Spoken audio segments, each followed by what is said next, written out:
Sword, Claymore, Polearm, sudah. Sekarang kita beralih ke bow khusus bintang 4. Kita masih pakai kategori penilaian yang sama dari D, C, B, A, hingga S. Mulai video yang ini, kita akan sedikit ubah sistem pembahasannya. Buat yang baru gabung, kalian akan paham maksudnya kalau kalian lihat video saya yang lama. Marketing dulu. Bersama saya, Bapak-Bapak Wibu, Bang Cop, kita mulai videonya. Kita mulai tier list ini dari rank D untuk senjata sampah yang tidak ada nilainya. Predator. Kenapa bisa ada di dasar klasemen? 1. Ini khusus alloy, artinya sekarang tidak bisa didapatkan lagi. Kedua, kamu coba bisa dapat kalau main di PS. Ketiga, pasifnya cuma nyala kalau kamu main di PS. Base attack-nya standar, tidak ada crit dan banyak senjata lain yang lebih bagus, murah, dan gak perlu beli PS. Paham sekarang? Royal Bow. Kalian pasti udah tahu, seri Royal akan selalu saya taruh di rank D ini. Crit rate ala kadarnya, udah gitu hilang pas lawan kena serangan crit yang udah kita bangun susah-susah. Mungkin kalian anggap, biasa saja. Masalahnya, ini bow dapetinnya harus tukar dengan Star Glitter yang berharga banget buat gacha karakter dan weapon yang jauh lebih bagus. Siapa penggunanya? Siapa saja bisa, asal kamu betah beli senjata sampah seperti ini. Compound Bow. Jangan di craft. Compound Bow hanya memberikan bonus physical damage yang mana metanya sudah ketinggalan jauh. Dan pasifnya juga, siapa penggunanya? Mending gak usah deh. End of the line. Pertama, dapetin busur ini menguras emosi dan kesabaran. Kedua, main statsnya biasa aja. Ketiga, pasifnya cemen. Sebagai sesama senjata mancing dibandingkan The Catch dan Flusander Ferryman. Ingat ya, jangan tanya siapa penggunanya. Kita pindah ke rank C, senjata pajangan yang dipilih karena tak ada pilihan lain. Mitternacht's Waltz. Bener gak sih bacanya ini? Signature-nya visual. Sayang, metaphysical sudah jatuh banget. Visualnya sendiri malah melesat dengan komposisi tim overload dan aggravate. Makin jatuh, hancur lebur lah bow ini. Wedding Twilight. Masalah bow ini pasifnya naik turun tiap serangan kena musuh. Bikin ribet. Inilah alasan dia masuk di rank C. Siapa penggunanya? Yelan, Faruzan, dan Kujo Sara bisa kalau dipaksakan. Range Gauge. Mekaniknya terlalu ribet untuk hasil yang cuma segitu, apalagi penggunanya juga sedikit. Siapa bisa pakai? Laini dan Chaska bisa kalau kalian paksakan. Diana, Cole, dan Jahoda juga bisa. Balik lagi kalau kalian paksakan.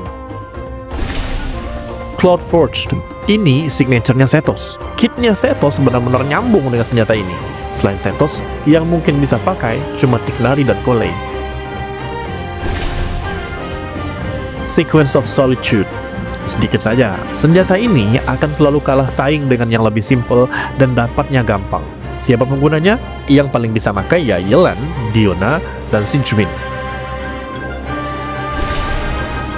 Black Leaf Warbow. Sama seperti sebelumnya, kekurangannya cuma di situasi single target. Apalagi mendapatkannya harus tukar dengan Star Glitter yang mahal. Siapa bisa pakai? Sebagian besar on-field DPS bisa, kayak Ganyu dan lainnya. Naik ke ring B, bow berguna yang kurang fleksibel. Rust. Ini mungkin raja dari normal attack bow, bahkan lawan bintang 5 sekalipun. Kenapa? Ya, di Refinement 1, peningkatan damage normal attack-nya bisa 40% dan jadi 80% di Refinement 5. Sayangnya, meskipun begitu, pemakai bow ini yang bisa memaksimalkan pasifnya cuma 3. Childe, Yoimiya, dan Aloy. Aloy? Prototype Crescent. Nah, kalau mau craft bow, yang ini aja. Pasifnya memang terbatas ke musuh-musuh tertentu, tapi buff attack-nya tumpah-tumpah. Siapa yang bisa pakai? Cukup banyak. Visual boleh, Childe boleh, Ganyu, Tignari, dan lainnya juga cukup mampu. Ibis Piercer. Jujur, ini bow sangat bagus kalau dipakai Chaska, sama Tignari lah kalau memang rasio critnya udah tercapai. Di luar itu, agak kurang ya, tapi untuk mengisi statistik attack masih bisa diharapkan. One Bloom Ode, salah satu bow event yang terhitung jelek, tapi karena mengaktifkan pasifnya gampang, ya layak masuk rank inilah. Siapa yang bisa pakai? Banyak. Sebagian besar on-field DPS bisa, contohnya Ember, Benti, Tignari, Visual Main Physical, dan Childe. King's Squire. Walaupun secara main stats biasa saja, tapi pasifnya cukup bisa dipakai banyak karakter. Ini bikin King Squire bisa punya posisi lebih baik dibandingkan Moonpiercer dan Forest Regal ya, di antara kelompok weapon craftable Sumeru. Coley, Visual Aggravate, dan Setos bisa pakai senjata ini dengan cukup baik. Scion of the Blazing Sun. Bagusnya bow ini adalah pasif keduanya dan crit rate bow-nya lumayan bagus. Cuma harus beli battle pass-nya yang agak jadi masalah. Apalagi pengguna bow itu sangat tricky kitnya. Pengguna terbaik bow mahal ini ada 3, Setos, Laini, dan Chaska. Moon's Moon. Sama dengan senjata seri Watatsumi, potensi senjata ini ada di level S. Tapi balik lagi, menyusun tim berdasarkan jumlah energi untuk memaksimalkan potensi senjata ini itu tidak logis sama sekali. Siapa pengguna terbaiknya? Tartaglia, Yilan, dan Gayu. Kita lanjut ke rank A, senjata berguna yang punya sedikit batasan. Ellie Hunter. Sebagai sebuah bow, Ellie Hunter adalah salah satu bow of field DPS terbaik sampai saat ini. Jumlah attack-nya besar dan damage-nya juga tinggi. Siapa yang bisa pakai? 3 terbaik adalah Gayu, Fischl, dan Ororon. Sacrificial Bow. Dibandingkan seri Sacrificial lainnya, Sacrificial Bow sangat pantas masuk level S. Lah, terus kenapa ada di rank A? Karena kit para pengguna bow justru kurang cocok dengan Sacrificial Bow ini. Tahu siapa saja pengguna terbaiknya? Diona, Yilan, Coley, dan Faruzan. Sebagai pengguna bow yang haus banget energi, itu pun tidak 100% bagus. The Viridescent Hunt. Kelebihan utamanya, crit rate yang cukup besar. Pusaran anginnya juga cukup membantu dalam crowd controlnya. Kekurangannya, efek pusaran angin tadi gacha. Siapa penggunanya? Yang terbaik ada 2, Gayu dan Laini. Walaupun rata-rata DPS on field sebenarnya bisa pakai. Hamayumi. Selain visualnya yang selevel bintang 5, menurut saya ya, ini senjata sangat underrated. Attack-nya melimpah, dan pasifnya cukup berguna. Siapa pengguna utamanya? Gayu on field, Laini, Yoimiya, dan Chaska. Song of Stillness. Selama pengguna dapat heal, maka efek pasifnya akan tetap terpicu, bahkan off-field. Kalau main sama Furina, DPS bow kalian bisa ngasih damage yang wow. Kekurangannya, tidak ada stats lain selain attack persen. Siapa pengguna terbaiknya? Laini, Chaska, dan Ororon. Chainbreaker.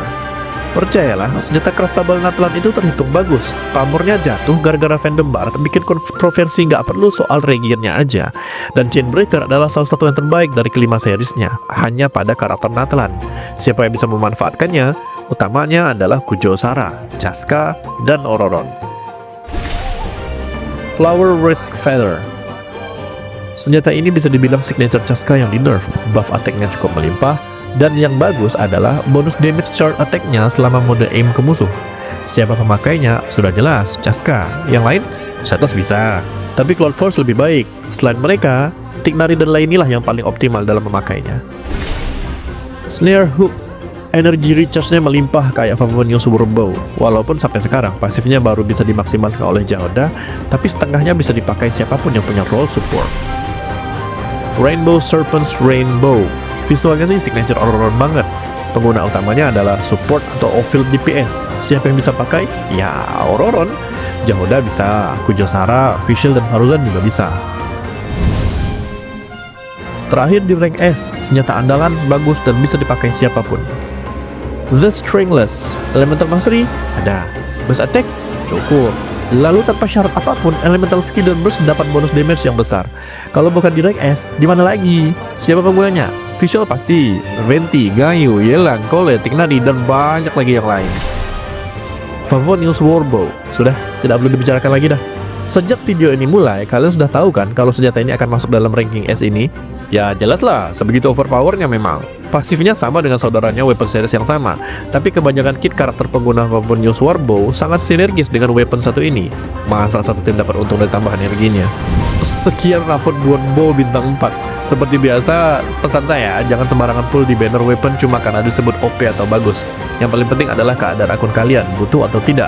Ingat, Primogams itu berharga. Setuju sama tier list ini? Atau ada yang punya pendapat yang lain? Tulis di kolom komentar, kita dapat sehat di sana. Jangan lupa like, komen, dan share. Saya Bapak-Bapak Wibu, Bang Cop. Assalamualaikum.